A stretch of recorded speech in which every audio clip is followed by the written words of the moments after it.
Hi అండి అందరికీ welcome back to foodies విజయ.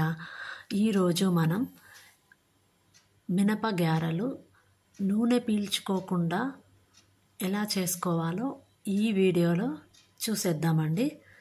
దానికంటే ముందు ఒక చిన్న లైక్ ఇవ్వండి ఈ వీడియోకి. ఇంకా ప్రాసెస్లోకి వెళ్దాము. దీనికి కావాల్సినటువంటి ఇంగ్రీడియంట్స్ నేను ఒక బౌల్ తీసుకొని ఒక కప్పు మినపప్పు తీసుకొని నానబెట్టేసుకున్నానండి. ఒక 4 hours 5 hours నానబెట్టుకుంటే సరిపోతుంది. 2-3 times మంచిగా వాష్ చేసేసుకొని మనం తర్వాత మిక్సీకి వేసుకొని గ్రైండ్ చేసుకోవాలి. ఆ వీడియో క్లిప్ ఇందులో మిస్ అయిందండి.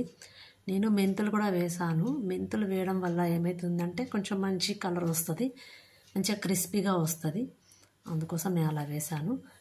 నేను గ్రైండ్ చేసి పెట్టుకున్నటువంటి పిండిలో కొద్దిగా సాల్ట్, కట్ చేసి పెట్టుకున్నటువంటి ఆనియన్స్ ముక్కలు, పచ్చిమిర్చి ముక్కలు, కొంచెం అల్లం తురుము వేసేసుకొని కలిపి పెట్టుకున్నానండి. తర్వాత స్టవ్ ఆన్ చేసుకొని ఒక కడాయిలో డీప్ ఫ్రైకి సరిపడా ఆయిల్ వేసేసుకొని ఆయిల్ హీట్ అయ్యాక మనం ఈ గారెల్లాగా చేసేసుకొని అందులో వేసుకోవాలి.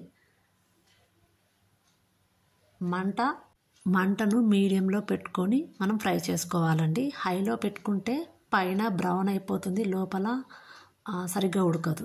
అదే లోలో పెట్టుకున్నాం అనుకోండి, లో ఫ్లేమ్లో మొత్తం ఆయిల్ అంతా పీల్చేసుకుంటుంది, అప్పుడు ఆయిల్ అయిపోతుంది.